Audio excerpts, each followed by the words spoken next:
"That'll be $2,800 for the transmission rebuild, lady. Cash only." Roland Pierce wiped his greasy hands on his coveralls, smirking as he watched Agent Simone Carter's face through the fluorescent-lit garage bay. Behind him, his crew chuckled while she stood in her green blouse and dark jeans, sunlight streaming through the open garage doors. "You don't know much about cars, do you?" he continued, his voice dripping with condescension. "See, women like you always get taken for a ride." His hand gestured dismissively at her pristine sedan. "That transmission's shot. Could blow any second. Dangerous to drive." Simone's expression remained calm. Her muscular frame relaxed as she reached slowly into her jacket pocket. Roland had no idea he'd just confessed to federal wire fraud to an undercover FBI agent wearing a recording device, or that his broken transmission was actually a loose battery cable she disconnected herself 20 minutes ago. Welcome to Frost Folktales.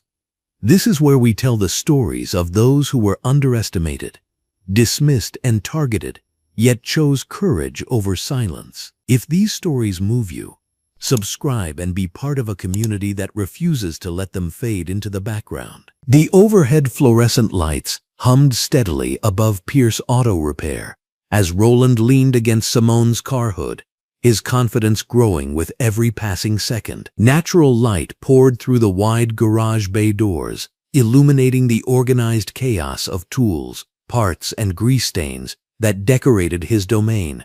This was his kingdom, where he ruled with intimidation and technical jargon that confused his victims into submission. "Look here, sweetheart," Roland continued, his voice taking on that patronizing tone he'd perfected over 2 years of systematic fraud. "Your car started making that grinding noise because the transmission bands are slipping. Internal damage." He pointed to absolutely nothing under her hood while his mechanic buddies nodded in theatrical agreement. "We pulled the diagnostic codes. Computer don't lie." Simone Carter maintained her carefully crafted expression of concerned confusion, though internally she cataloged every word for the federal wire fraud case building against him. The small recording device hidden in her jacket pocket captured every condescending syllable, every fraudulent claim, every federal crime Roland Pierce committed with each breath. She'd studied his methods for weeks, the fake diagnostic equipment, the intimidation tactics, the way he specifically targeted women, elderly customers, and minorities he assumed wouldn't fight back. But here's what Roland Pierce didn't know. 6 months ago, FBI Special Agent Simone Carter had graduated top of her class from Quantico. She held advanced degrees in criminal justice and automotive engineering. She could disassemble and rebuild a transmission blindfolded. And 20 minutes before walking into his garage, she deliberately disconnected her own battery cable to create the exact symptoms Roland would inevitably claim required thousands in unnecessary repairs. "Now why would a pretty lady like you be driving around in a death trap?" Roland's voice grew more aggressive, a calculated shift designed to pressure her into immediate payment. "You got kids? Husband? They're gonna be real upset when you break down on the highway because you were too cheap to fix what needs fixing." The manipulation was textbook predatory behavior. Create urgency, manufacture fear, attack her decision-making ability while positioning himself as the only solution to a problem he'd fabricated entirely. Simone recognized every psychological pressure point he deployed because she'd studied recordings from his previous victims. Elderly Lucille Hartman had described this exact same routine when Roland convinced her to pay $4,000 for brake work her car never needed. "Tell you what," Roland continued, warming to his performance as his crew gathered closer. "I like you. You seem like good people. I'll do the work today, get you back on the road safe, but I gotta have cash. Insurance companies, they take forever to pay out. Your family can't wait that long." The fluorescent lighting cast harsh shadows across Roland's weathered face as he delivered his closing argument. Behind him, Skip Bonner and 2 other mechanics formed an intimidating semicircle, their greasy coveralls and knowing smirks designed to overwhelm her with masculine automotive authority. They'd perfected this routine through dozens of victims, each scam building their confidence that no one could challenge their technical expertise. But Simone Carter wasn't just anyone. She was a federal agent conducting an undercover investigation into systematic consumer fraud. Every gesture, every condescending word, every fabricated diagnosis was being recorded for a federal grand jury. The irony was almost overwhelming. Roland Pierce had chosen the one person in the city least likely to fall for his scam, and he was delivering his confession directly to the FBI. Cash only, Roland repeated, his tone becoming more insistent.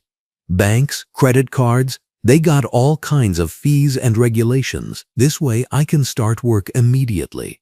Get you safe. His eyes gleamed with predatory satisfaction as he watched what he assumed was her growing desperation. Simone let the silence stretch, allowing Roland to interpret her thoughtfulness as indecision rather than professional analysis. She was giving him every opportunity to dig himself deeper into federal criminal territory. Wire fraud, consumer fraud, conspiracy to commit fraud. With each passing second, he added months to his eventual prison sentence. Look, lady, I can see you're worried about the money, Roland continued, his voice taking on a false sympathy that made Simone's jaw clench slightly. But what's $2,800 compared to your life, your family's safety? You break down on I-95 at midnight. Who's gonna help you then? The natural skylight streaming through the open garage doors highlighted the calculated cruelty in Roland's expression. He genuinely enjoyed this moment, the psychological manipulation of someone he believed was vulnerable and defenseless. His entire business model depended on targeting people he assumed lacked the knowledge or resources to challenge his authority. Behind him, his mechanics exchanged knowing looks and barely suppressed laughter. They'd witnessed this performance countless times before, always ending with another victim handing over cash for repairs their vehicles never needed. In their minds, Simone Carter was just another easy mark, another woman who'd stumbled into their web through automotive ignorance and bad luck. But that loose battery cable told a different story entirely. Simone had disconnected it herself after researching Roland's typical diagnostic claims. She knew exactly how he'd interpret the symptoms, the slight hesitation during startup, the dim dashboard lights, the way he'd dramatically point to various engine components while inventing elaborate mechanical failures that required immediate cash payment. Every detail of this moment had been carefully orchestrated by the FBI. The timing of her visit, the choice of vehicle, even her clothes had been selected to fit Roland's profile of ideal victims. The green blouse and dark jeans projected middle-class respectability without suggesting someone who might fight back against his intimidation tactics. So what's it gonna be? Roland pressed, his patience wearing thin as she failed to immediately produce cash. I got other customers waiting. Can't hold up my whole operation because you're scared to spend money on safety. The psychological pressure was intensifying exactly as Simone had anticipated. Roland Pierce was a predator who'd learned that sustained intimidation usually broke down his victim's resistance. But instead of desperation, Simone felt the quiet satisfaction of watching a federal criminal case build itself in real time. Her hand remained steady near her jacket pocket, where both her FBI credentials and the recording device waited for the perfect moment of revelation. But not yet. Roland Pierce hadn't finished confessing to federal crimes, and she intended to capture every incriminating word before ending this performance. Tell me more about this transmission problem, Simone said quietly, her voice carrying just enough uncertainty to encourage Roland's continued fraud. How do you know it needs to be completely rebuilt? Roland's face lit up with predatory satisfaction. Finally, she was engaging with his expertise, asking the questions that would allow him to demonstrate his automotive authority while fabricating even more elaborate lies about her perfectly functional vehicle. "See, that's what separates professionals from amateurs," he began, his voice taking on a lecturing tone that would provide the FBI with even more evidence of his systematic fraud.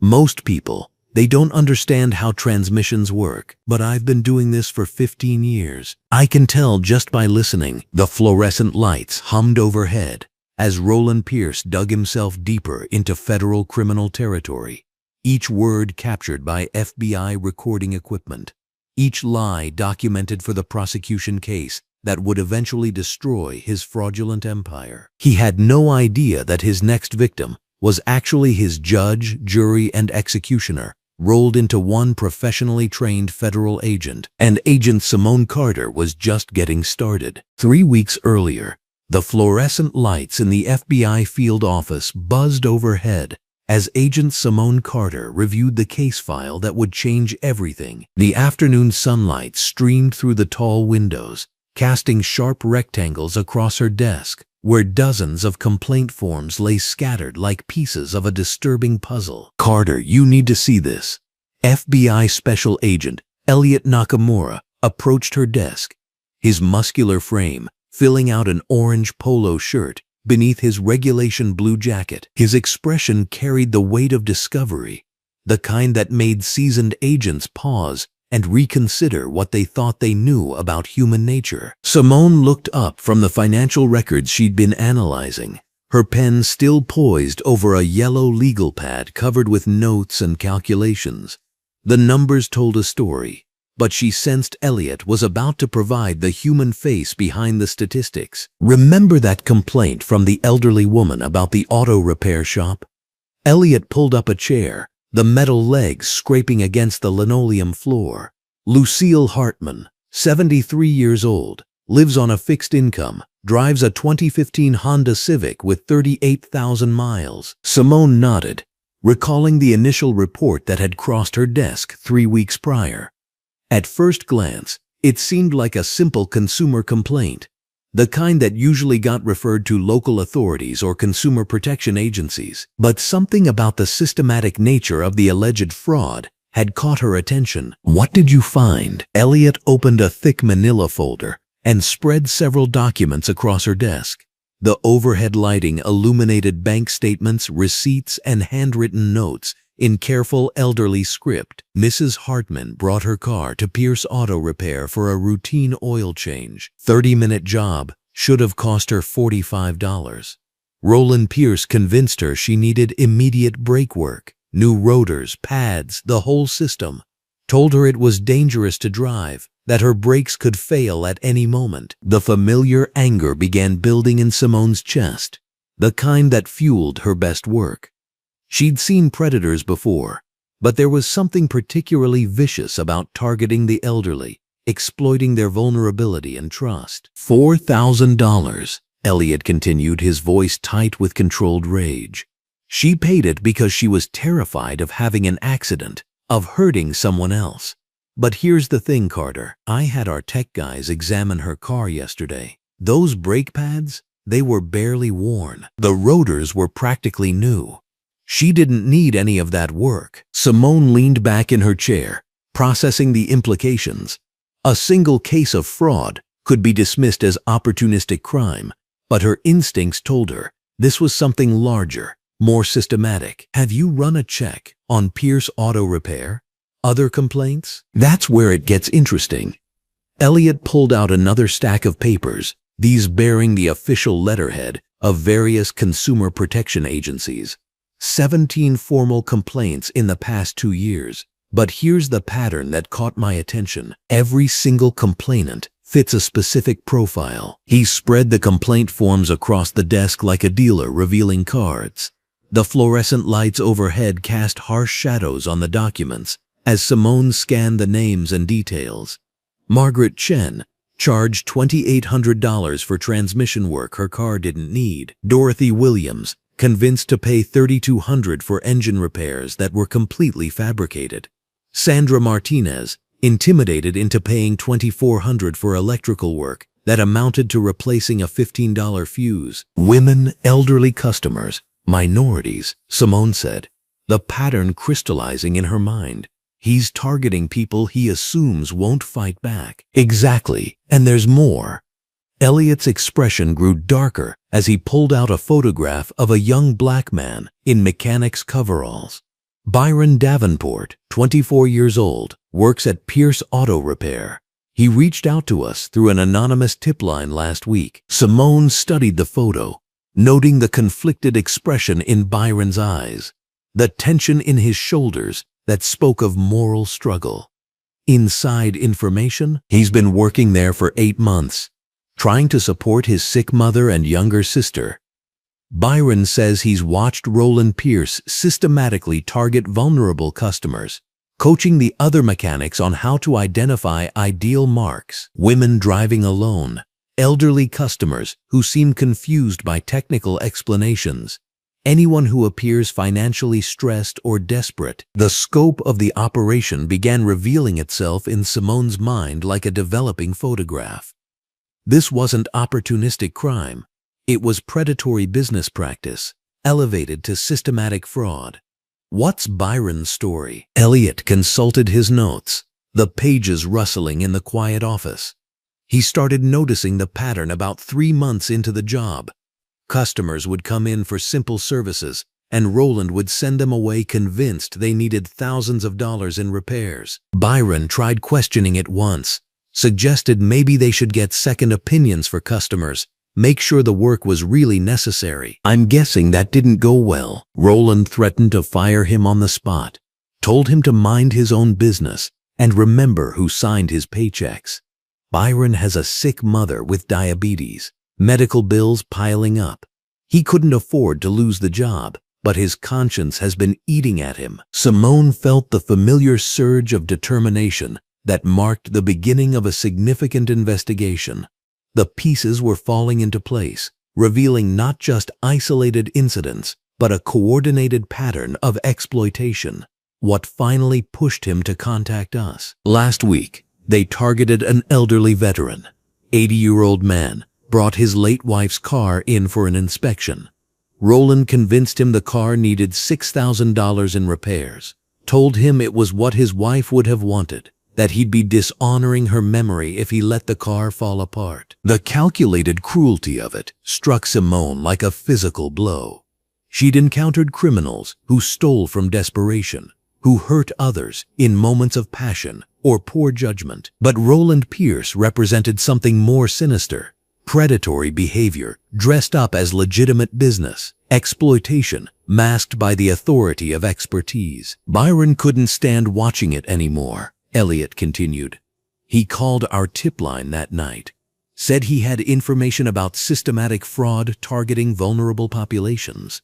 That's when I started putting together this profile. Simone spread the documents across her desk, studying the financial patterns, the victim profiles, the systematic nature of the crimes. Under the bright office lighting, the evidence painted a clear picture of federal wire fraud, conspiracy, and targeting of protected classes. We need someone inside, she said, the plan already forming in her mind. Someone who fits his target demographic perfectly. Elliot nodded, having anticipated her thinking.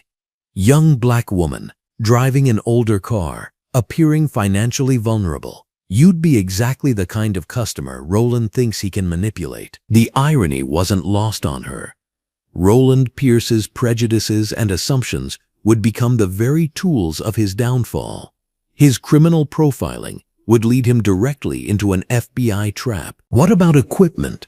Recording devices. Tech division has everything ready. Wireless recording device looks like a standard key fob. Video capability if needed, though audio should be sufficient for federal fraud charges. Simone began visualizing the operation, considering every angle and potential complication. We'll need Byron's cooperation for timing. Make sure Roland is working when I arrive, and back up nearby but not visible. Already arranged. Byron's agreed to full cooperation in exchange for immunity and relocation assistance if needed. He's genuinely remorseful about not speaking up sooner. The emotional weight of the case settled over Simone as she considered the victims, the systematic nature of the exploitation, and the opportunity for justice. Lucille Hartman's courage in filing that initial complaint had opened the door to protecting countless future victims. "What kind of car are you thinking?" Elliot asked, already anticipating the operational details. "Something older but reliable, the kind a working woman might drive who's concerned about major repairs. Maybe a 2012 sedan, high mileage but well-maintained. I want to look like someone who needs transportation for work but doesn't have thousands of dollars lying around." And your cover story? Simone had already been working through the details. Single mother, works 2 jobs, car started making strange noises. Exactly the kind of customer who'd be terrified of expensive repairs, but desperate to keep the car running. The preparation phase would be crucial. Every detail of her appearance, her vehicle, her backstory would need to support the image of vulnerability that Roland Pierce preyed upon. But underneath that carefully constructed exterior would be federal law enforcement authority, recording equipment, and backup support. "When do we move?" Elliot asked. Simone looked at the evidence spread across her desk, thinking of Lucille Hartman counting out $400 bills from her carefully managed savings, of the elderly veteran being manipulated through grief for his late wife, of all the future victims who could be prevented if they acted decisively. 2 days, she said, her voice carrying the quiet determination that marked the beginning of justice. "I want Byron to confirm Roland's schedule. Make sure he's the one who will handle my case personally. And Elliot, make sure that recording device is absolutely perfect. I want every word, every admission, every moment of his confession captured with crystal clarity." The fluorescent lights hummed overhead as they began planning the operation that would bring down Roland Pierce's predatory empire, one carefully recorded conversation at a time. The harsh fluorescent lights cast everything in stark detail as Roland Pierce wiped his greasy hands on his coveralls, that predatory smile spreading wider across his weathered face. The natural skylight streaming through the open bay doors illuminated every corner of the garage, leaving no shadows to hide in. Agent Simone Carter felt the small recording device secured beneath her green blouse capture every word as Roland turned toward the back office. "Skip, get out here," Roland bellowed, his voice echoing off the concrete walls. "Need you to confirm something on this transmission." Heavy footsteps approached from the rear of the garage, and a stocky man emerged wearing an oil-stained orange top and dark work pants. Skip Bonner looked to be in his 40s, with calloused hands and the same calculating gleam in his eyes that Roland possessed. He carried a clipboard and wore the confident expression of someone well-versed in this particular performance. "What we got here, Roland?" Skip asked, glancing at Simone with the practiced assessment of a predator sizing up prey. "Lady's got a blown transmission," Roland replied, gesturing toward Simone's sedan with theatrical concern. "Real bad one. Told her it's gonna run about $2,800 to fix her right." Skip nodded sagely, consulting his clipboard with exaggerated professionalism. Under the bright overhead lighting, Simone could see the papers were generic forms with hastily scribbled numbers. The theatrical nature of their deception was almost insulting, but she maintained her composed expression while the recording device captured every detail. "Yeah, that sounds about right," Skip confirmed, tapping his pen against the clipboard. "These older transmissions, when they go hard. Lucky you caught it when you did, ma'am. Could have left you stranded on the highway." Roland's chest puffed with satisfaction as his accomplice validated the fabricated diagnosis. The fluorescent lights above hummed steadily, creating a sterile atmosphere that somehow made their fraud seem even more brazen. Simone watched as Roland produced what appeared to be diagnostic printouts from his back pocket. "See, here's the technical readout," Roland said, spreading the papers across the hood of her car. The documents were filled with automotive jargon and numbers that meant nothing to most customers. "Your torque converter's shot, bands are slipping, and the whole valve body needs replacing. That's specialized work right there." Simone leaned forward to examine the papers, noting how the shop name had been hastily stamped at the top, and several of the readings appeared to be photocopied from other documents. Her training in document analysis made the forgery obvious, but she played her role perfectly. "This seems like a lot," she said hesitantly, allowing uncertainty to creep into her voice. "Are you absolutely sure it needs all this work?" Roland exchanged a quick glance with Skip, and both men moved closer to Simone in what was clearly an intimidation tactic. Their proximity was designed to make her feel overwhelmed and pressured into compliance. The recording device picked up every word as Roland's tone shifted from fake concern to barely concealed aggression. "Look, lady, I've been doing this for 15 years, Roland said, his voice taking on a harder edge. "You can get a second opinion if you want, but your car ain't safe to drive. That transmission could lock up on you at any moment. You really want to risk that?" Skip nodded emphatically, pointing at the fabricated diagnostic sheets. "He's right. I've seen cars like this cause accidents when the transmission seizes up unexpectedly. You got family who depend on you getting home safe." The manipulation was textbook predatory behavior, using fear and fake expertise to pressure vulnerable customers into unnecessary purchases.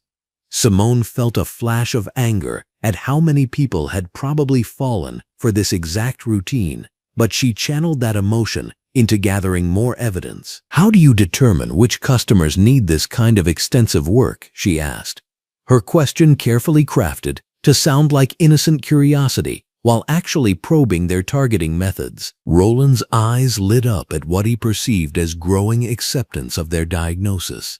He leaned against her car with casual arrogance, completely unaware that his next words would be crucial evidence in a federal case. "Well, it's experience," Roland said with a knowing smirk. "You learn to spot the signs. Older cars, customers who don't know much about engines, people who just want their problems solved without asking too many questions. Makes the job easier for everyone." Skip chuckled and added, "Yeah, some folks just trust the experts and let us handle everything. Smart customers know that trying to cut corners on transmission work just costs more in the long run." The recording device captured every nuance of their admission to targeting vulnerable customers. Simone filed away their words while maintaining her role as the confused car owner, seeking guidance from supposed professionals. "So this kind of repair is common?" she pressed, hoping to get them to reveal more about their systematic fraud. "Oh yeah," Roland replied, warming to the subject. "We probably do 3 or 4 major transmission jobs a week. People drive these older cars until something major breaks. Then they're stuck needing real work done." Skip consulted his clipboard again, though Simone could see he wasn't actually reading anything meaningful. "The thing is, most shops will try to patch these problems temporarily, but that just leads to bigger failures down the road.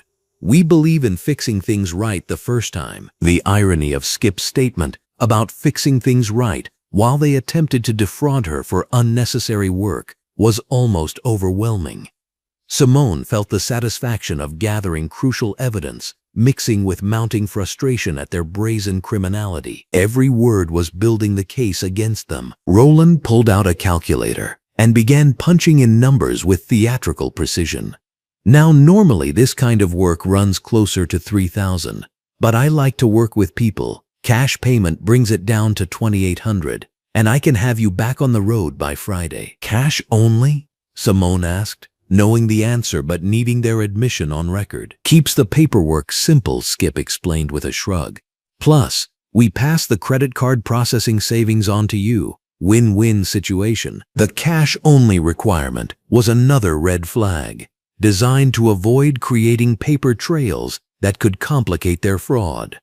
Roland seemed to interpret her question as negotiation rather than investigation. "Tell you what," Roland said, his voice taking on the tone of someone offering a special favor. "You seem like good people. I could maybe work with you on the labor costs. Bring the whole thing down to $2,500 cash, but that's really cutting into our margins." Simone pretended to consider the offer while internally noting how quickly their necessary repair had dropped $300. The arbitrary nature of their pricing made their fraud even more obvious. "How do you normally handle customers who can't afford these major repairs?" she asked, again framing her investigative question as innocent curiosity. Roland and Skip exchanged another look, and Roland's expression hardened slightly. "Well, we're not a charity," he said with less warmth than before. "People need to understand that quality work costs money. We're not some quick lube place cutting corners. Plus," Skip added with a slight edge to his voice, "cars with major transmission problems shouldn't be on the road. It's really a safety issue more than anything else." The implied threat was clear: pay for their fabricated repair or face potential consequences. Simone recognized the intimidation tactic from the FBI's behavioral analysis training. They were systematically applying pressure to force compliance. Roland stepped closer to Simone, his posture becoming more aggressive. "Look, I'm trying to help you out here, but I can't let you drive away knowing your transmission is about to fail. That's liability I can't take on." The overhead fluorescent lights seemed to grow harsher as the situation escalated.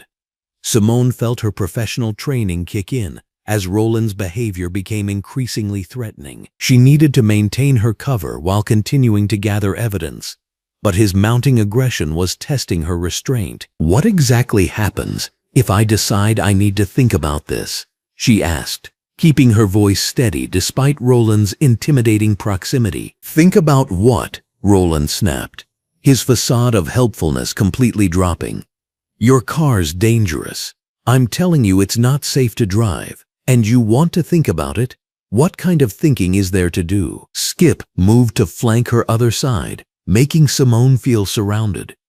"Really, ma'am, this isn't the kind of problem that gets better with time. Every mile you drive risks a complete breakdown." Their coordinated intimidation was clearly a practiced routine, designed to pressure customers into immediate payment through fear and isolation.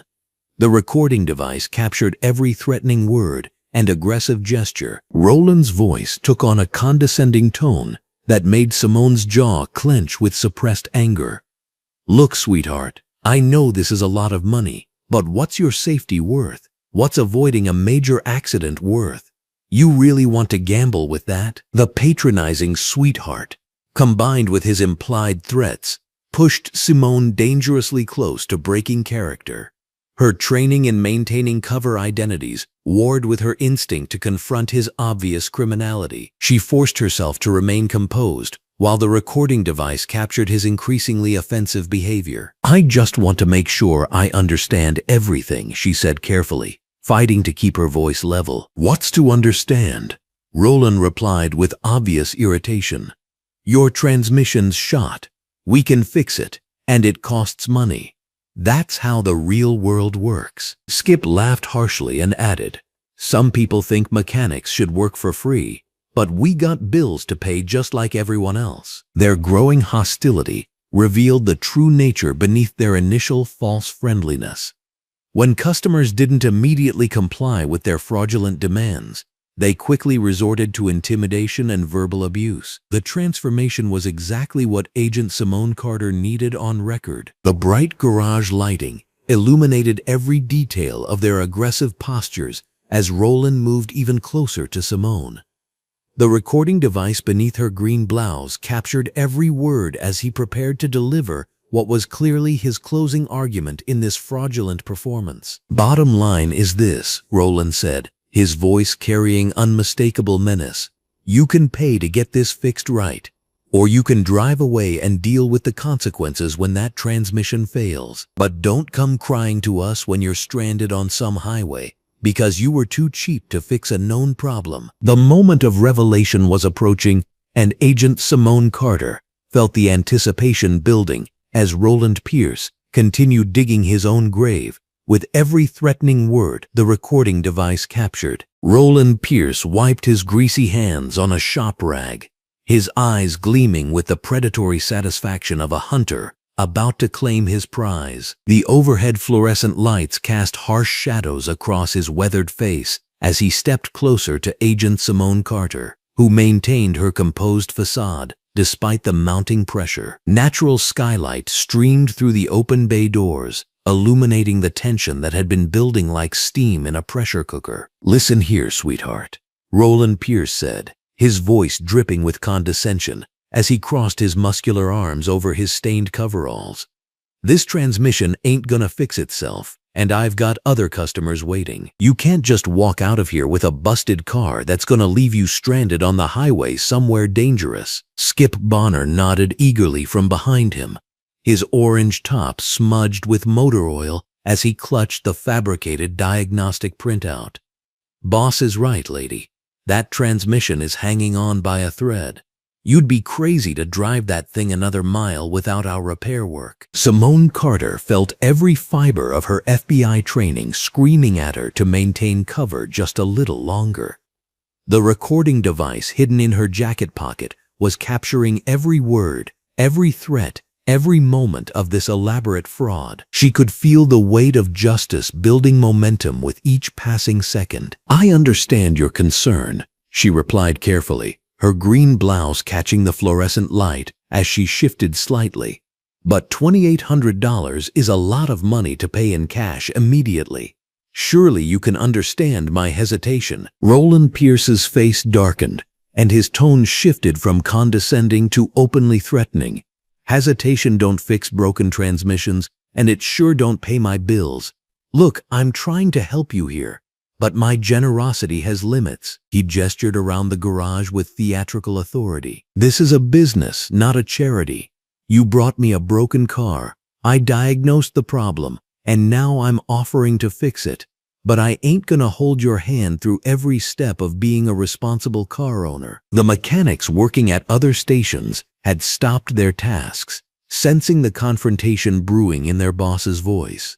Simone Carter noticed how they exchanged knowing glances, clearly familiar with this intimidation routine. Byron Davenport, the young mechanic who served as her inside source, kept his head down while working on an engine, but she could see his shoulders tense with discomfort. "Furthermore," Roland Pierce continued, stepping even closer until she could smell the motor oil and cheap coffee on his breath, "if you walk out of here without paying for the diagnostic work we've already performed, I'll have to keep your vehicle as collateral." That's standard business practice when customers try to skip out on legitimate charges. Skip Bonner chimed in with practiced timing.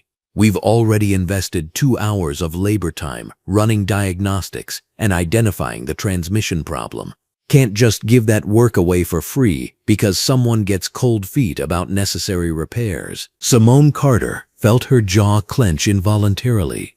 The sheer audacity of these men, threatening to steal her car after attempting to defraud her with fabricated repairs, tested every boundary of her professional composure. But she knew this moment was crucial. The more pressure they applied, the more damaging evidence she gathered for the federal case. "I see," she said slowly, her voice steady despite the fire burning in her chest. "So you're saying I don't have a choice in this matter?" Roland Pierce's grin widened with malicious satisfaction. "Choices have consequences, darling. You chose to bring a broken car to a professional repair shop. Now you get to choose whether to fix it properly or deal with the consequences of driving a dangerous vehicle." He paused for effect, clearly enjoying what he perceived as his complete dominance over the situation. But walking away without paying ain't one of the options on the table. The garage fell into an uncomfortable silence, broken only by the hum of fluorescent lights and the distant sound of air tools from other bays. Simone Carter could feel the weight of every eye in the building focused on this confrontation, waiting to see how Roland Pierce would break down another customer's resistance. "Well then," Roland Pierce declared with theatrical finality, "I'm gonna need to see some identification for our work order paperwork. Can't start major repair work without proper documentation of who's responsible for payment." This was it. The moment Agent Simone Carter had been waiting for throughout this entire elaborate undercover operation. The moment when months of investigation Careful planning and professional restraint would culminate in beautiful, perfect justice. Her heart rate remained steady, her breathing controlled, as years of FBI training took over. Identification, she repeated calmly, reaching slowly into her jacket pocket. Yes, I can provide that. Roland Pierce watched with smug anticipation, already counting the $2,800 in cash he expected to extract from this latest victim. Skip Bonner stood behind him with the fake paperwork, ready to document another successful scam. The other mechanics continued pretending to work while actually observing the final moments of what they assumed would be another customer's capitulation. Instead of pulling out a driver's license or wallet, Simone Carter's hand emerged from her jacket holding a black leather credential case. She flipped it open with practiced precision, revealing the distinctive golden badge and identification card of the Federal Bureau of Investigation. FBI Special Agent Simone Carter, badge number 2847, she announced in a clear, authoritative voice that cut through the garage air like a blade. Everything you've said in the past hour has been recorded as evidence in a federal fraud investigation. The transformation in Roland Pierce's face was instantaneous and devastating. His smug grin collapsed into an expression of pure horror as the blood drained from his weathered cheeks. His confident posture crumbled, shoulders sagging, as if the weight of his criminal enterprise had suddenly materialized on his back. His mouth opened and closed wordlessly, like a fish gasping for oxygen in poisoned water. "What?" he whispered, his voice barely audible over the humming fluorescent lights. "What did you just say?" "I said I'm Special Agent Simone Carter with the Federal Bureau of Investigation," she repeated with calm precision. Her green blouse now seeming to glow with authority under the garage lighting. "For the past hour, you have been attempting to commit federal wire fraud against a federal law enforcement officer. Every threat, every fabricated diagnosis, every attempt to extort payment for unnecessary repairs has been recorded and will be used as evidence in your prosecution." Skip Bonner's face went white as paper, the diagnostic printout slipping from his trembling fingers to flutter onto the oil-stained concrete floor. "Boss," he stammered, his voice cracking with panic. "Boss, what do we do?" But Roland Pierce couldn't respond. His legs were visibly shaking, and he gripped the edge of a nearby workbench to prevent himself from collapsing. The magnitude of his situation was crashing over him like a tsunami of legal consequences. Years of successfully intimidating and defrauding customers had just transformed into federal criminal charges that could send him to prison for decades. Skip Bonner made the worst possible decision in that moment of panic. Instead of staying put and cooperating, he bolted toward the garage's side exit, his orange top a blur of motion as adrenaline overrode rational thinking. But his escape attempt lasted exactly 3 steps before he ran directly into Detective Renata Szymanska, who stepped out from behind a parked vehicle like a wall of muscle and authority. Detective Szymanska was built like a professional athlete, her muscular frame filling out her green top and blue jacket with intimidating presence. Her badge gleamed on her belt as she planted herself squarely in Skip Bonner's path, arms crossed and expression stone-cold serious. "Going somewhere?" Detective Szymanska asked with dangerous calm. "Because I think Agent Carter might have some questions for you." Skip Bonner stumbled backward, trapped between the detective blocking his escape and the FBI agent who had just destroyed his entire world. His panicked breathing echoed off the concrete walls as he realized there was nowhere to run, nowhere to hide from the consequences of his criminal choices. The entire garage had fallen into stunned silence. Every mechanic, every customer, every person within 50 feet stood frozen in disbelief as they watched Roland Pierce's fraud operation collapse in real time. Byron Davenport slowly straightened from his work, relief and vindication washing over his face as he witnessed the justice he'd been hoping for but never dared expect. Agent Simone Carter stepped forward, her FBI credentials still displayed, commanding absolute attention in the fluorescent-lit space. Mr. Pierce, Mr. Bonner, you are both subjects in an ongoing federal investigation into systematic consumer fraud, wire fraud, and conspiracy charges. I strongly advise you to remain exactly where you are and cooperate fully with this investigation. Roland Pierce finally found his voice, though it came out as a broken whisper. This can't be happening. This can't be real. I assure you it's completely real, Agent Carter replied with professional satisfaction. The transmission in my vehicle is functioning perfectly. I disconnected the battery cable myself before bringing the car here. Every word you spoke, every fraudulent claim you made, every threat you issued has been recorded as evidence of federal crimes. The weight of those words hit Roland Pierce like a physical blow. His fraudulent empire, built on the suffering of vulnerable customers, was crumbling around him in the harsh light of justice. The recording device had captured everything: his condescending attitude, his fabricated diagnosis, his intimidation tactics, his threats to steal her vehicle. Detective Szymanska spoke into her radio with calm authority. "This is Detective Szymanska. We're ready for backup units at Pierce Auto Repair. Federal operation is proceeding as planned." As the reality of their situation settled over the garage like concrete, Agent Simone Carter felt the profound satisfaction of justice finally arriving for Roland Pierce's victims. The moment she had trained for, prepared for, and executed flawlessly was complete. The revelation had transformed her from apparent victim to the architect of Roland Pierce's downfall, and there would be no escape from the consequences of his crimes. Agent Simone Carter straightened her green blouse and surveyed the stunned faces around her in the fluorescent-lit garage.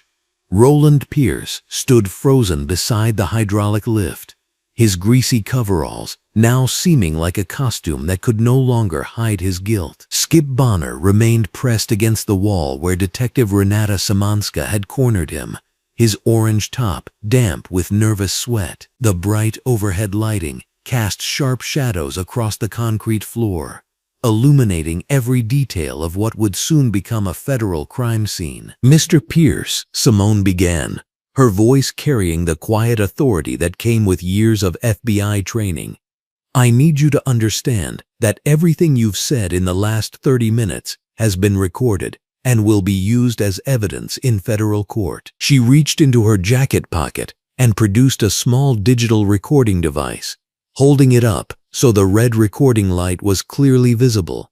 Wire fraud, conspiracy to commit fraud, and systematic targeting of vulnerable populations are federal crimes that carry significant prison sentences. Roland's face had gone from shocked white to a sickly green color that matched the antifreeze stains on his coveralls. His hands trembled as he gripped the edge of his workbench, knuckles white against the metal surface. "This is insane," he stammered, his voice cracking. "You can't just come in here and accuse me of crimes. I run a legitimate business. I've been serving this community for 15 years. Simone's expression remained professional, but there was steel in her dark eyes as she stepped closer. The natural skylight streaming through the open bay doors created a stark contrast against the artificial fluorescent lighting, casting Roland's guilt in sharp relief. "Mr. Pierce, in the recording I just made, you admitted to charging me $2,800 for a transmission repair that isn't needed. You stated that you require cash payments to avoid taxes. You discussed your markup strategies and referred to customers as marks. These admissions constitute federal wire fraud." Before Roland could respond, the sound of car doors slamming echoed from the parking lot. Through the open bay doors, Simone could see two black SUVs pulling up to the garage entrance. She allowed herself a small smile of satisfaction as she recognized the familiar silhouettes emerging from the vehicles. "Those would be my colleagues," she announced calmly. "Special Agent Elliot Nakamura and our technical specialist, along with Detective Szymanska's backup units. We have federal search warrants for these premises and all business records." FBI Special Agent Elliot Nakamura entered the garage with the confident stride of someone who had executed hundreds of similar operations.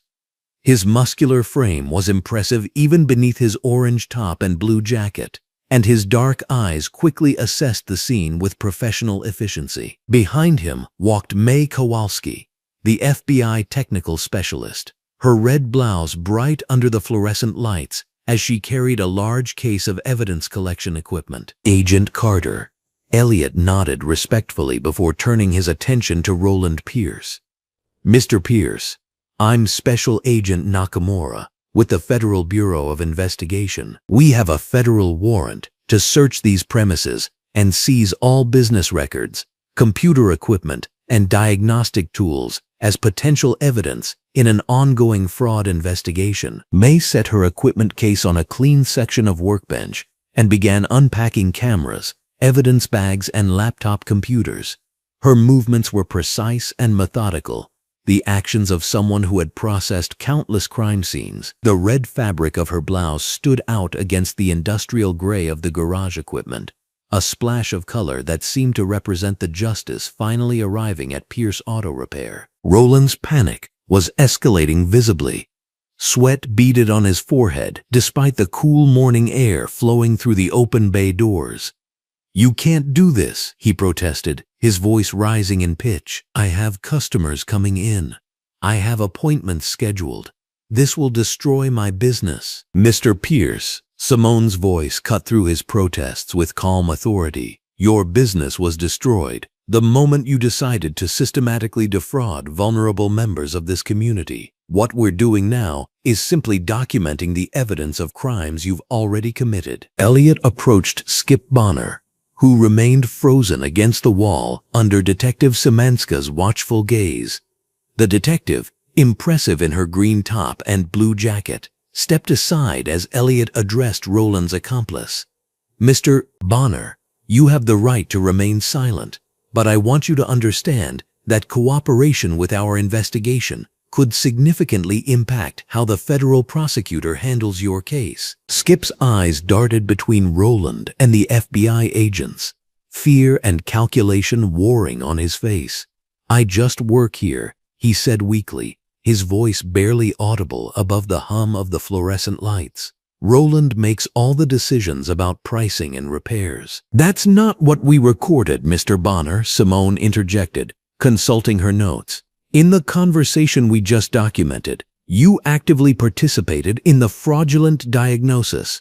You presented fake diagnostic information and discussed markup strategies. You're not just an employee here, you're a co-conspirator." Meanwhile, May had begun her systematic documentation of the garage.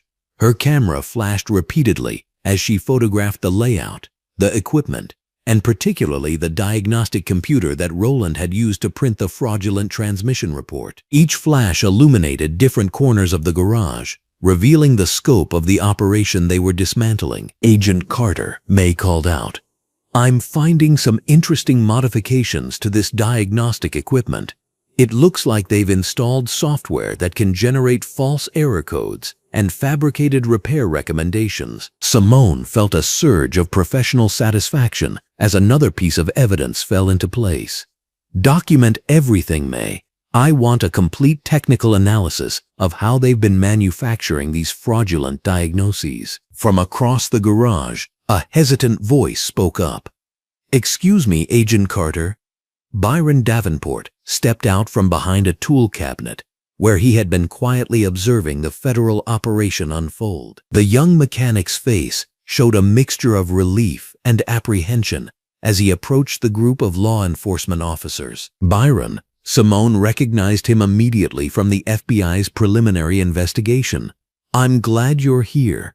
Are you ready to tell us what you know about Mr. Pierce's business practices?" Byron glanced nervously at Roland, whose face had turned a dangerous shade of red. "Don't you say a word, Byron," Roland hissed. "You're my employee. You owe me loyalty." "I don't owe loyalty to criminal activity," Byron replied, his voice growing stronger with each word.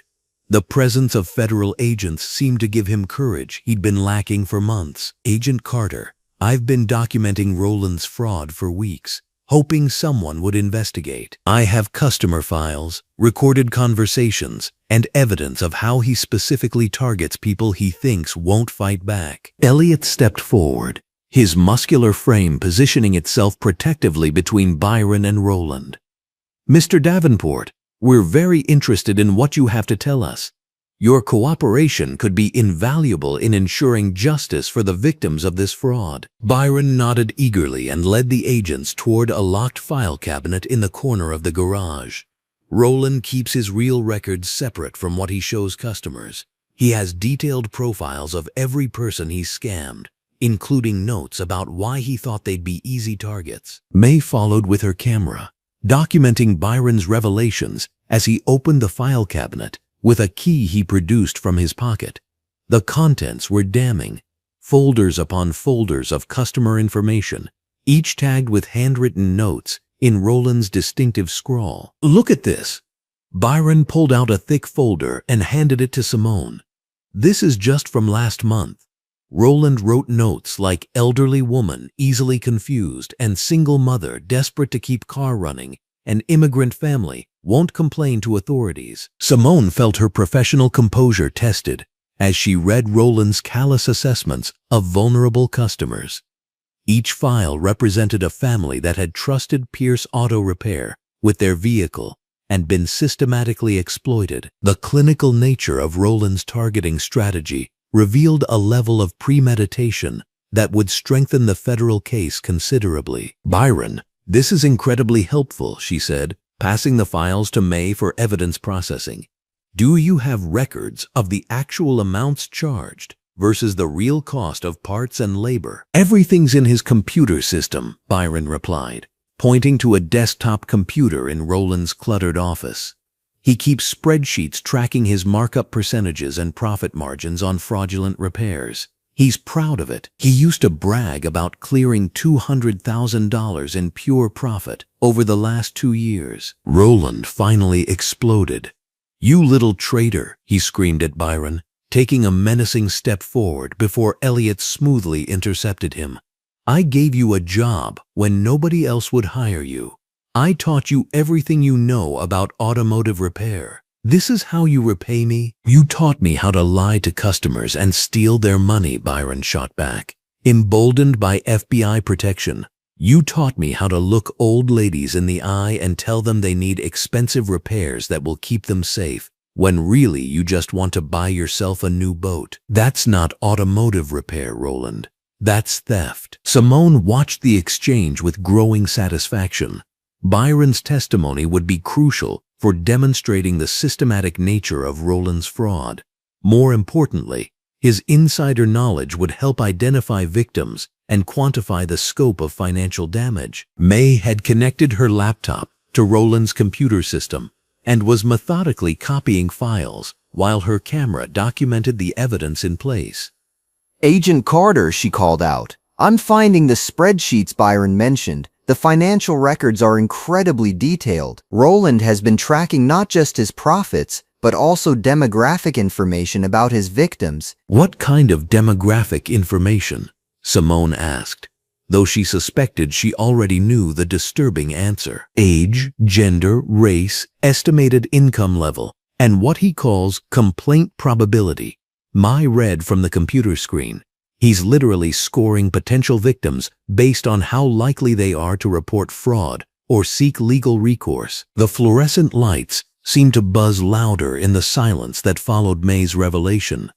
Even Detective Simanska, experienced in investigating various crimes, looked disgusted by the systematic nature of Roland's targeting strategy. Mr. Pierce.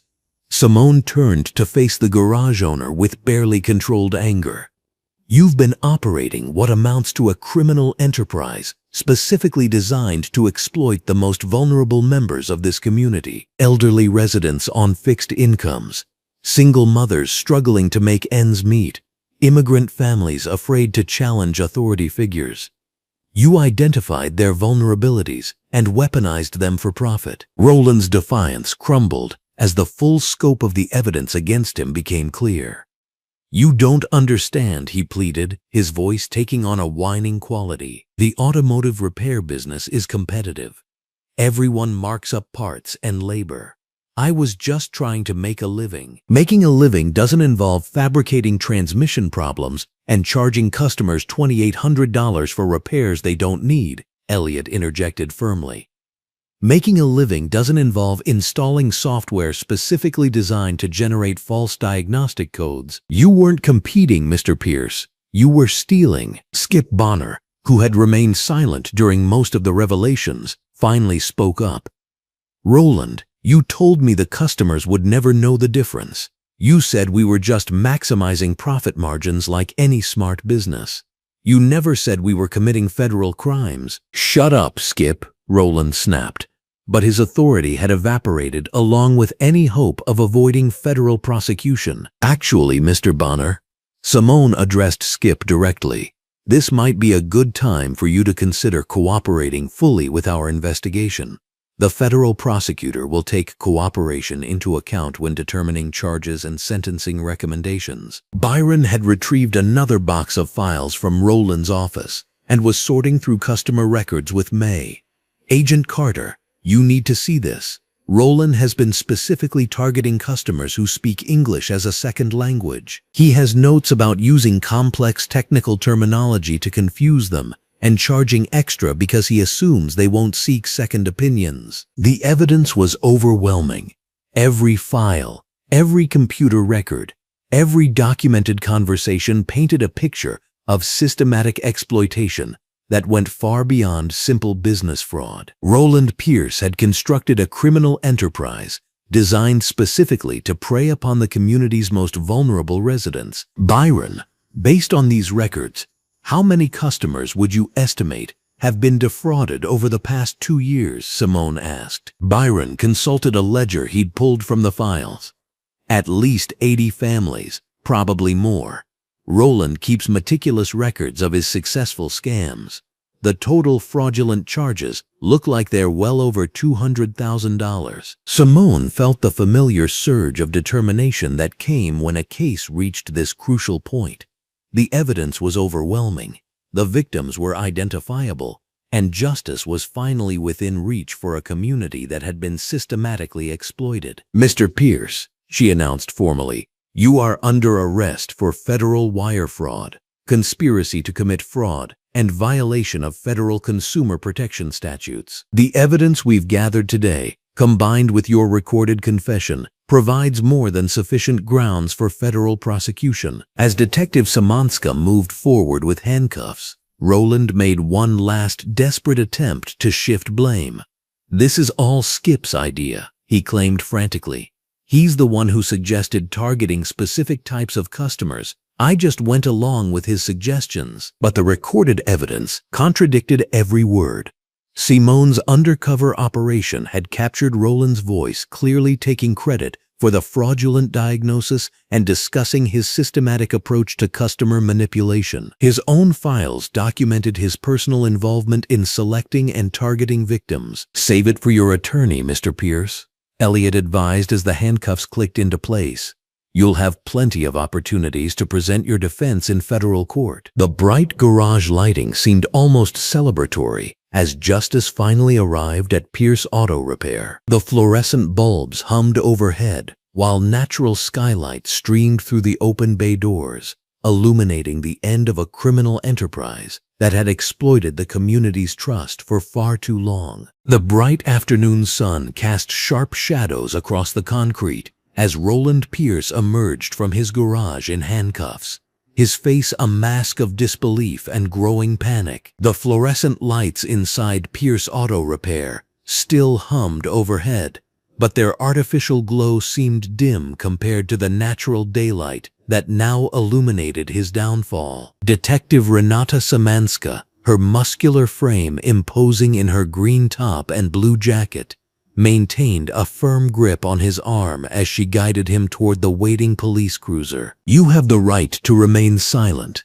Detective Samanska began, her voice carrying clearly across the parking lot, where a small crowd of curious onlookers had begun to gather. Anything you say can and will be used against you in a court of law. Roland Pierce's legs trembled beneath him, the reality of his situation finally penetrating the shock that had numbed him since Agent Simone Carter revealed her true identity. His greasy coveralls, once a symbol of his authority in this small kingdom of deception, now felt like a costume from a play that had ended badly. The man who had spent years intimidating customers with condescending lectures about automotive repairs was now reduced to a stammering, broken figure being read his rights in front of his own business. Skip Bonner received the same treatment from another officer, his orange top now wrinkled and stained with nervous sweat. The accomplice who had so eagerly participated in the fraudulent transmission diagnosis just an hour earlier kept glancing toward the garage as if hoping this was all some elaborate mistake. But the FBI vehicles parked outside and the federal agents moving through his workplace with methodical precision told a different story entirely. Agent Simone Carter stood near the garage entrance, her green blouse and dark jeans a stark contrast to the chaos surrounding her. Despite the magnitude of the operation unfolding around her, she maintained the same composed demeanor she had displayed while being subjected to Roland Pierce's attempted fraud. Her notebook was out, and she documented every detail with the precision that had made her one of the FBI's most effective undercover agents. A black sedan pulled up to the scene, and Assistant District Attorney Warren Tully stepped out, his orange top and blue jacket marking him as another key player in the justice system that was now closing around Roland Pierce's criminal enterprise. Warren Tully carried himself with the confidence of a prosecutor who had seen enough evidence to know this case would be a career highlight. His briefcase contained preliminary paperwork for charges that would likely send Roland Pierce to federal prison for years. Agent Carter, Warren Tully called out as he approached, extending his hand in greeting. Outstanding work. The recorded confession alone gives us everything we need for federal wire fraud charges. But I understand there's much more evidence inside. Agent Simone Carter shook his hand firmly, her satisfaction evident in the slight smile that crossed her face. Mr. Tully, you're going to find this case has everything you could want as a prosecutor. We have systematic fraud, targeting of vulnerable populations, conspiracy, and enough documented victims to keep your office busy for months. The conversation continued as Roland Pierce was loaded into the police cruiser, his breakdown accelerating as the full weight of his situation became clear. Through the car window, he could see FBI agents carrying boxes of evidence from his office, each container representing years of fraudulent activity that he had believed would never be discovered. The fake diagnostic equipment, the customer files marked with his targeting notes, the financial records showing his systematic overcharging, all were now in federal custody. Detective Renata Samanska closed the cruiser door and walked over to where Agent Simone Carter and Warren Tully were discussing the charges. Her muscular build and professional bearing commanded respect from everyone present, and her years of experience working financial crimes had prepared her well for this moment. The local charges will include consumer fraud, theft by deception, and running a criminal enterprise, Detective Simanska reported. But I assume the federal charges will take precedence given the interstate nature of some of these transactions. Warren Tully nodded, opening his briefcase to review his notes.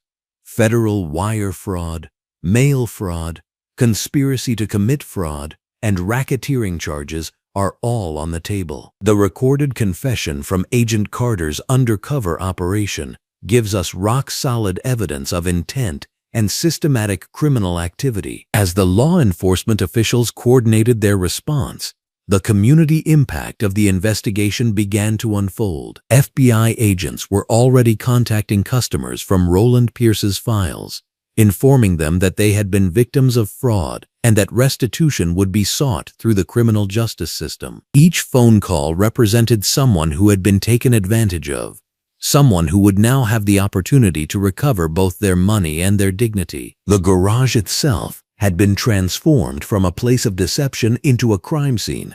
Yellow tape marked the boundaries of the investigation area, while federal agents continued their methodical collection of evidence. The overhead fluorescent lights that had illuminated so many fraudulent diagnoses now shone on FBI technical specialists like Mai Kowalski, whose red clothing made her easy to identify as she photographed and cataloged every piece of evidence. Byron Davenport stood near the garage's side entrance, his young face reflecting a mixture of relief and apprehension. The mechanic who had been trapped in Roland Pierce's corrupt system was now free to tell the truth, but he understood that his cooperation would make him a target for any remaining Pierce loyalists. Agent Simone Carter approached him with the understanding that his testimony would be crucial for prosecution success. "Byron, you did the right thing by coming forward," Agent Simone Carter said, her voice carrying the warmth that had been absent during her undercover performance. "The FBI has protocols to protect witnesses in cases like this, and we're going to make sure you're safe while this case moves through the courts." Byron Davenport nodded gratefully, his hands still shaking slightly from the adrenaline of watching his former boss get arrested. "I never thought anyone would believe me if I tried to report what Roland Pierce was doing. He always said customers wouldn't fight back, and law enforcement didn't care about small-time fraud." "He was wrong on both counts," Agent Simone Carter replied firmly.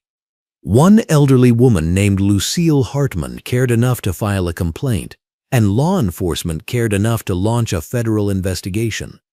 That's all it took to bring down his entire operation." As if summoned by the mention of her name, Lucille Hartman appeared at the edge of the crowd, her blue jacket bright against the afternoon sun. The elderly woman who had sparked this entire investigation walked slowly but purposefully toward the scene, her eyes taking in the police cars, FBI agents, and yellow tape that marked the end of Roland Pierce's criminal enterprise. Agent Simone Carter excused herself from the conversation with Byron Davenport and walked over to greet the woman whose courage had made this day possible. Lucille Hartman's face showed a mixture of vindication and relief, the expression of someone who had been doubted but ultimately proven right. "Mrs. Hartman," Agent Simone Carter said, extending her hand respectfully, "I wanted to thank you personally. Your complaint to the FBI started this investigation, and your persistence made today possible." Lucille Hartman's eyes filled with tears as she looked toward the police cruiser where Roland Pierce sat in handcuffs. "I knew I wasn't the only one," she said, her voice carrying the satisfaction of someone whose faith in justice had been rewarded. "When he charged me $4,000 for brake work I didn't need, I could tell from his attitude that he'd done this before.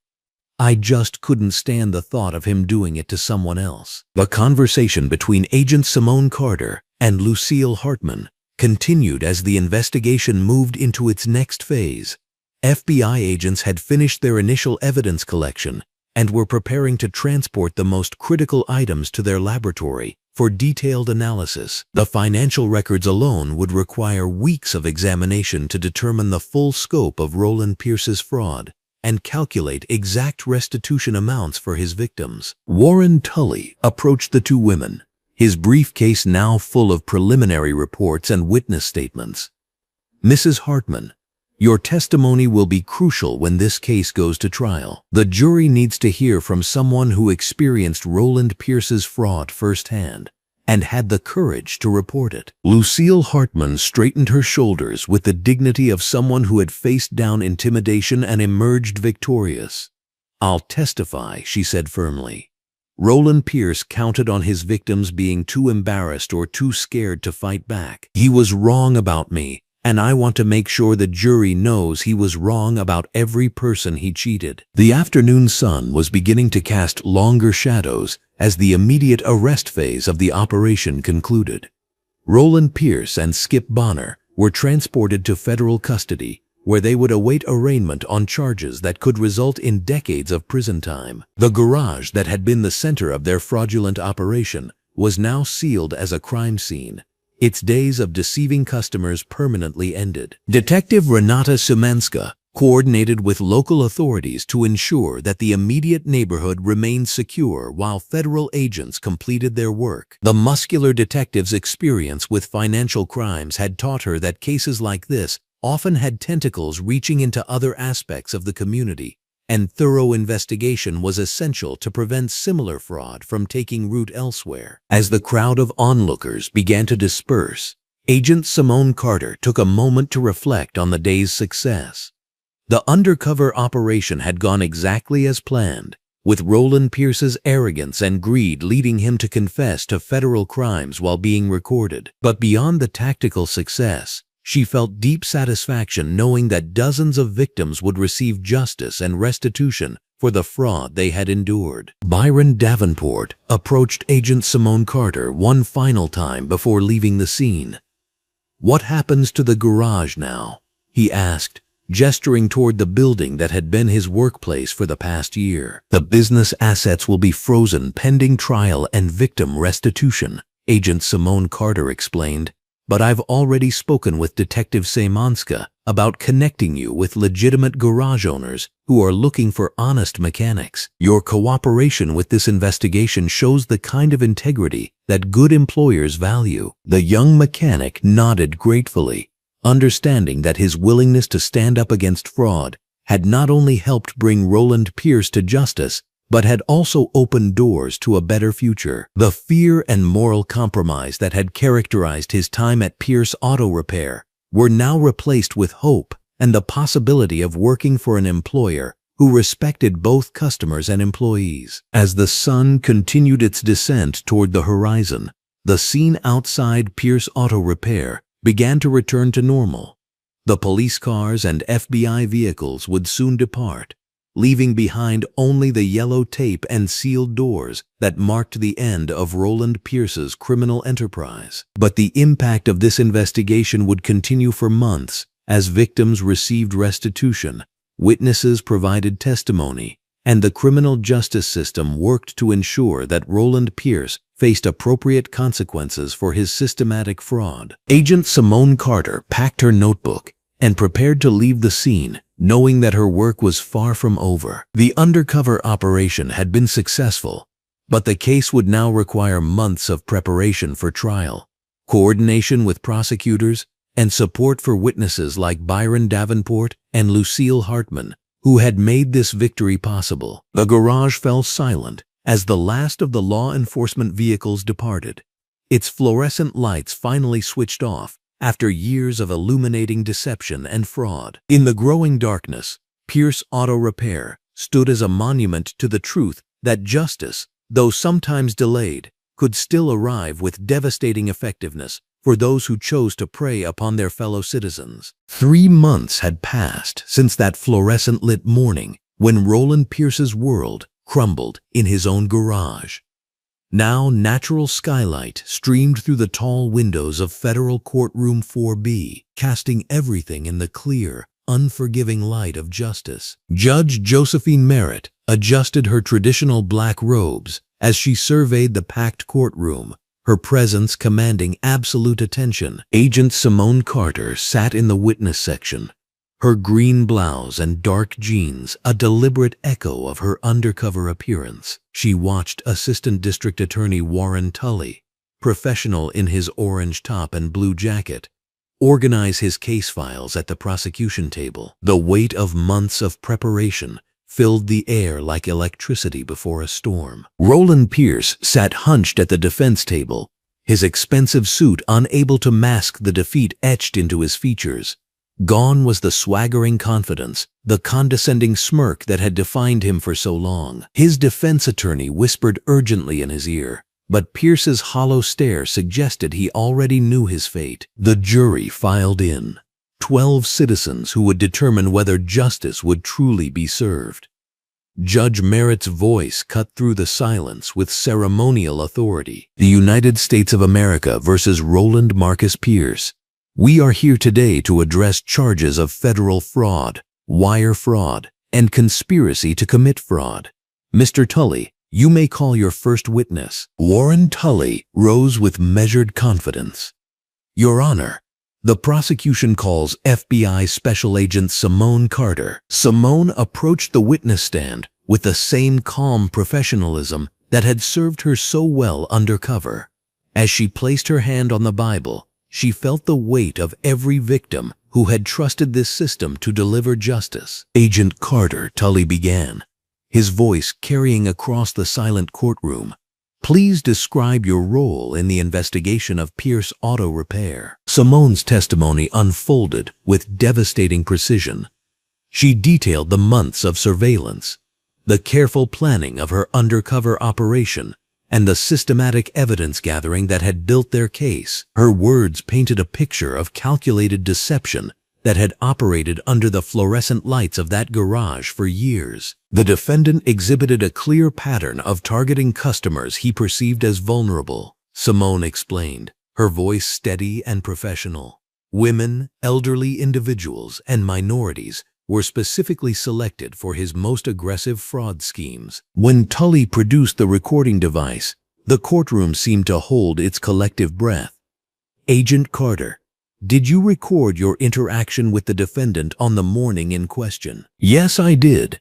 The entire conversation was captured using FBI-approved recording equipment. The moment everyone had been waiting for arrived. Judge Merritt instructed the jury to listen carefully as Roland Pierce's own voice filled the courtroom through the speaker system. The quality was crystal clear, every word of his condescending pitch preserved in digital perfection. Ma'am, this transmission is completely shot. You're looking at $2,800, and that's me cutting you a break because you seem like a nice lady. Cash only though. Can't do credit cards for this kind of work. The jury heard it all. Pierce's dismissive tone when he thought he was talking to just another easy mark. His casual discussion of inflated prices with Skip Bonner. Most damning of all, their recorded conversation about targeting customers who won't know any better and won't fight back. Roland Pierce's face flushed red as his own voice betrayed him from beyond that fluorescent-lit morning. Several jurors shook their heads in disgust as they heard him laugh about clueless customers and discuss markup strategies. Under cross-examination, Pierce's defense attorney attempted damage control, but Simone's preparation was unshakable. Every question was answered with facts, documentation, and professional certainty that left no room for doubt. Agent Carter, isn't it true that you deliberately sabotaged your own vehicle to entrap my client? Simone's response was measured and devastating. I disconnected a single battery cable to create a minor starting issue. The defendant chose to diagnose a fabricated transmission failure requiring thousands of dollars in unnecessary repairs. That decision was entirely his own. The prosecution's case built momentum as victim after victim took the stand. Lucille Hartman, dignified in her blue jacket, testified about the $4,000 Pierce had stolen from her for unnecessary brake work. Her voice trembled with emotion as she described the financial hardship and the betrayal of trust. He looked me right in the eye and told me my car was dangerous to drive, Lucille said, her words carrying the weight of every elderly person who had ever been targeted by predators. He said I could hurt someone if I didn't fix it immediately. I was so scared, I gave him everything I had saved. Margaret Sullivan, a single mother, testified through tears about being charged $3,000 for engine repairs that were never needed.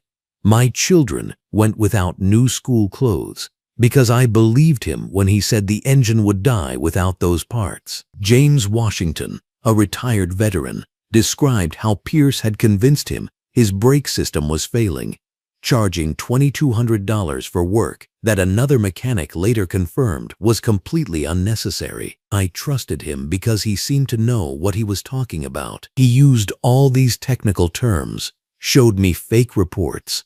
I felt like such a fool. One by one, Pierce's victims shared their stories under the courtroom's natural skylight.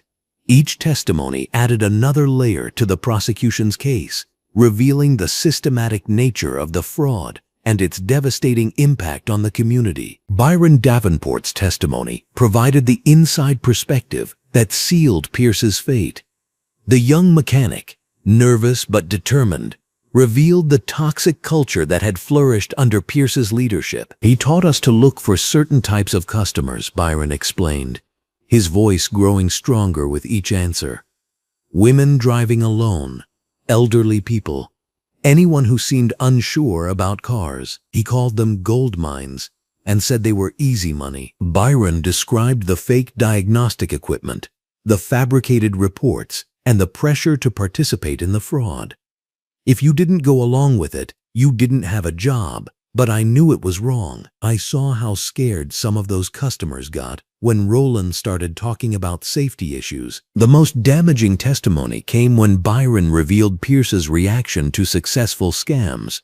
After Agent Carter left that morning, before the FBI arrived, Roland was bragging about the transmission diagnosis. He said it was his best performance yet, that she bought every word. He was laughing about it. Assistant District Attorney Tully's closing argument was a masterpiece of controlled outrage. Under the bright courtroom lighting, he systematically demolished any remaining doubt about Pierce's guilt. Ladies and gentlemen of the jury, you have heard the defendant's own voice admitting to fraud. You have seen the fabricated diagnostic reports. You have listened to victim after victim describe identical patterns of deception and financial exploitation. This was not a mistake or a misunderstanding. This was a calculated criminal enterprise designed to steal money from the most vulnerable members of our community. Tully gestured toward the evidence table, where boxes of fraudulent documents served as silent testimony to years of systematic theft. The defendant preyed on elderly citizens, single mothers, and working families who trusted him with their safety and their savings. He turned that trust into profit through lies, intimidation, and deliberate deception. Pierce's defense attorney made a desperate attempt to shift blame, suggesting that overzealous prosecution had entrapped an honest businessman making legitimate repairs. But the recorded evidence made such arguments sound hollow and desperate. The evidence will show, the defense claimed, that my client may have made errors in judgment, but criminal intent has not been proven beyond a reasonable doubt. The jury's faces suggested they found such arguments insulting to their intelligence. They had heard Pierce's own voice celebrating his deception, had listened to victim testimony that painted a clear picture of predatory behavior. Judge Merritt's jury instructions were thorough and precise. She explained the legal definitions of fraud, wire fraud, and conspiracy, making it clear that Pierce's recorded admissions satisfied every element of each crime. The jury deliberated for exactly 2 hours and 17 minutes. When they returned to the bright courtroom, their faces showed the weight of their decision.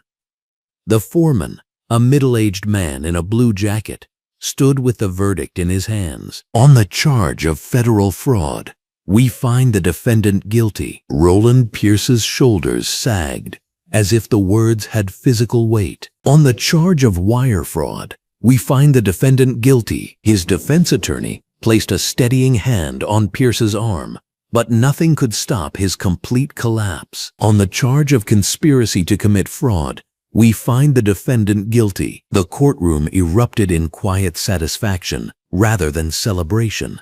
Victims hugged each other with tears of relief. Lucille Hartman nodded slowly, finally vindicated after months of being dismissed as a confused elderly woman. Agent Simone Carter felt the deep satisfaction of a job completed with justice served. She watched Roland Pierce's face as the reality of his conviction settled in. The man who had spent years believing himself smarter than his victims now understood that his arrogance had been his downfall. Judge Merritt scheduled sentencing for the following month, but everyone in the courtroom understood that Pierce's criminal enterprise had finally met its end. The fluorescent lights of his garage had been replaced by the natural skylight of justice, and that light had revealed every shadow of his deception. As the courtroom emptied, Simone Carter reflected on the journey from that recorded confession to this moment of accountability. Roland Pierce had underestimated not just her, but the entire system of justice that protected the vulnerable from predators like him. The trial was over, but the impact would continue long after the courtroom lights dimmed. 6 months had passed since the gavel fell in Judge Josephine Merritt's courtroom, and the morning sun streamed through the tall windows of the Riverside Community Center with the same clarity that had illuminated every truth in this case. Agent Simone Carter stood at the front of a packed meeting room, her green blouse and dark jeans chosen deliberately to mirror the outfit she'd worn that pivotal day at Pierce Auto Repair. The fluorescent lights overhead mixed with natural daylight from the skylights, creating the perfect visibility she'd insisted upon for this community workshop on consumer protection and fraud prevention. "Show of hands," Simone began, her voice carrying the same calm authority that had shattered Roland Pierce's world 6 months ago. "How many of you have ever felt intimidated at an auto repair shop?" Nearly every hand in the room rose, creating a sea of shared vulnerability that reminded everyone why they were gathered here today. An elderly gentleman in the front row raised his hand. "Agent Carter, before we start, I think I speak for everyone here when I say thank you. What you did, what the FBI did, it changed everything for us." Simone nodded, feeling the weight of community gratitude that never got easier to carry. "The real hero in this story is sitting right there in the 3rd row."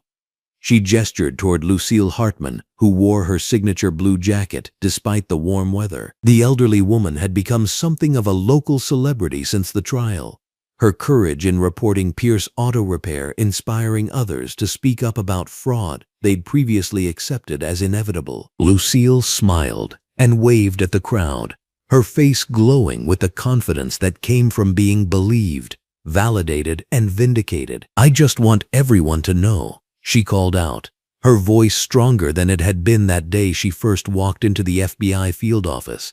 "When I made that complaint, I thought maybe I'd get my $4,000 back if I was lucky.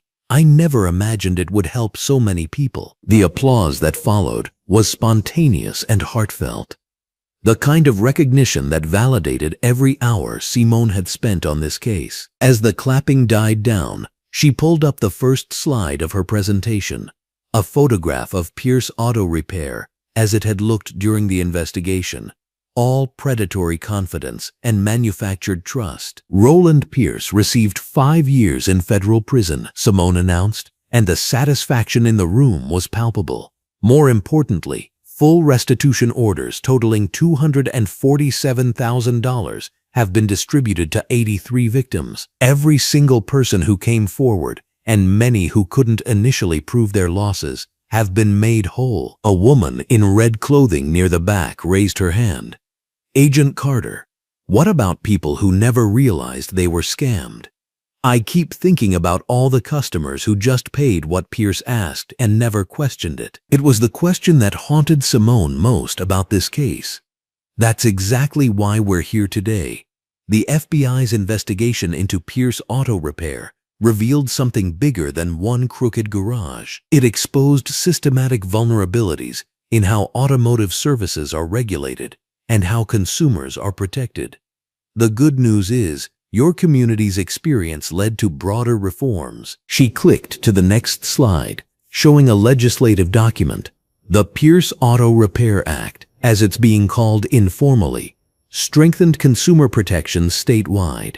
All major repairs over $500 now require a second opinion waiting period. Diagnostic equipment must be certified and calibrated.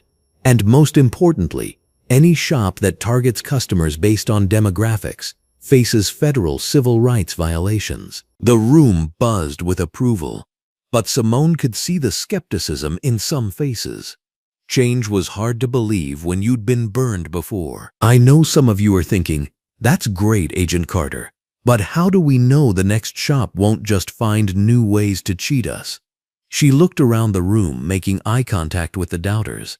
"That's fair. But I want to introduce you to someone who's making sure that doesn't happen." The door at the back of the room opened, and Byron Davenport walked in, wearing clean coveralls with Davenport Honest Auto embroidered on the chest.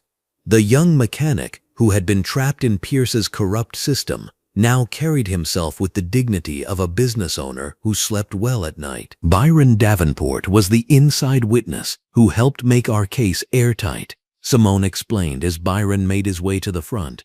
He's also living proof that integrity in this industry isn't just possible, it's profitable. Byron took the microphone with hands that no longer shook when he spoke about automotive ethics. 6 months ago, I was part of the problem.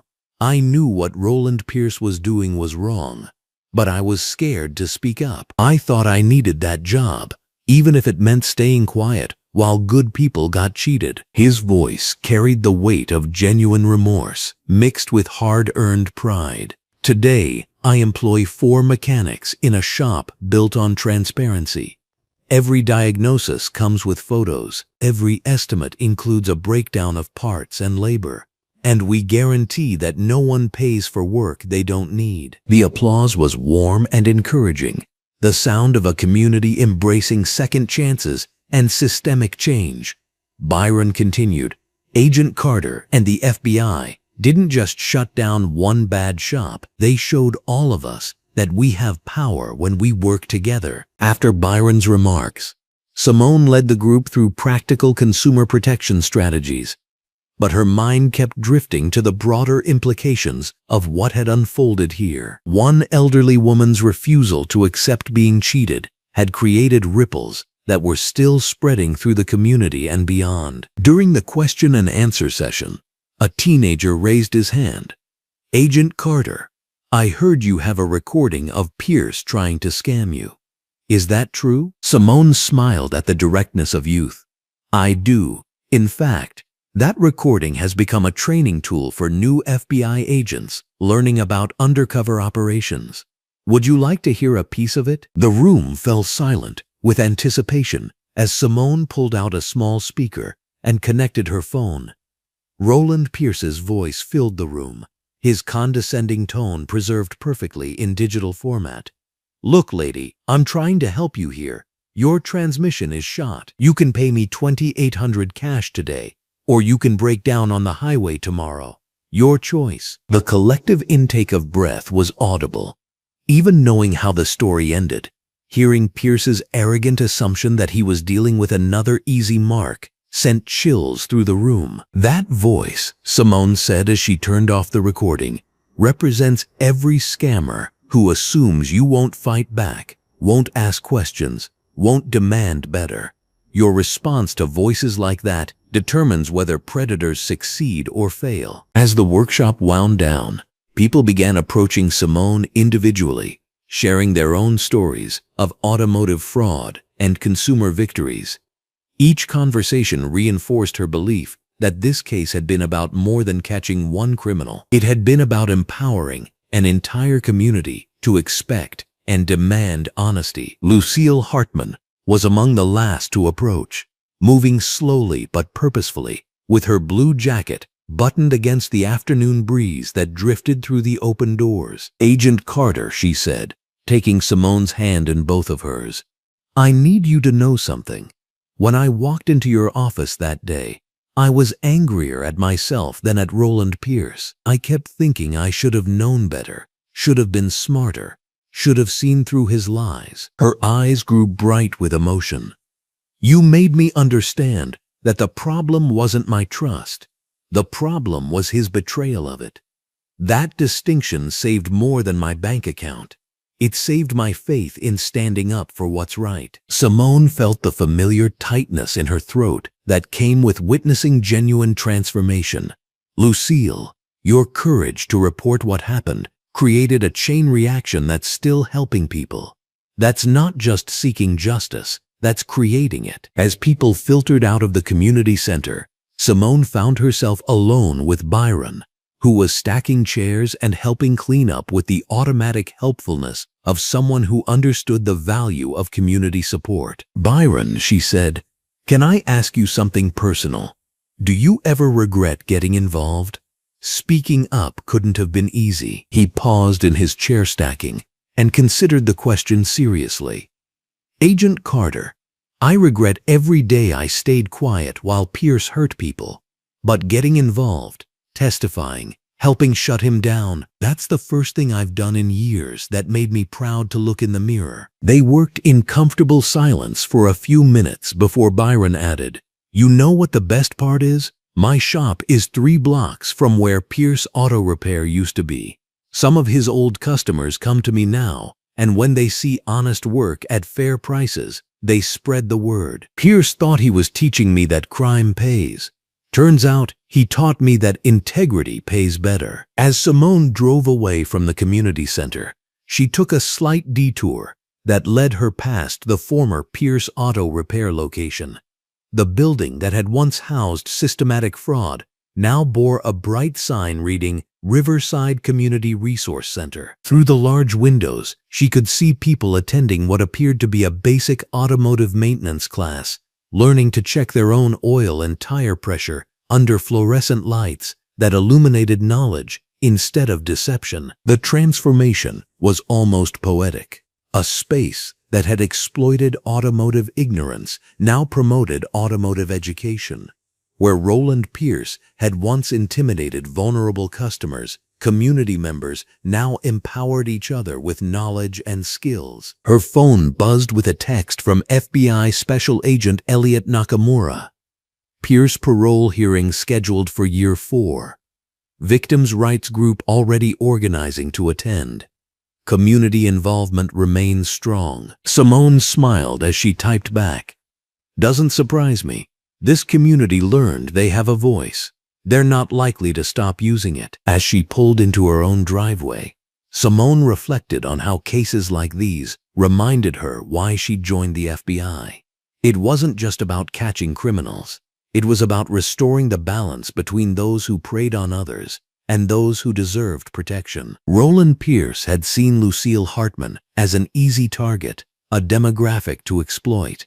He'd underestimated not just her courage, but the courage of an entire community willing to stand together against fraud and intimidation. The recording device that had captured Pierce's confession now sat in an evidence locker, but its impact lived on in training sessions, community workshops, and the confidence of people who knew that someone would listen when they reported being wronged. 6 months later, the ripples from one undercover operation continued spreading outward, creating safer spaces for honest business, stronger protections for vulnerable consumers, and a community that understood the power of speaking truth to power. Roland Pierce had taught them all an invaluable lesson, though not the one he'd intended. Sometimes the person you assume is powerless is exactly the person who will bring you down. In the end, that might have been the most important recording of all. The one that played in the hearts and minds of everyone who refused to be silently victimized ever again. You just heard a story that history tried to overlook. If it stayed with you, take a second to stand with it. Subscribe, share, and help us keep telling the stories that deserve light, not silence.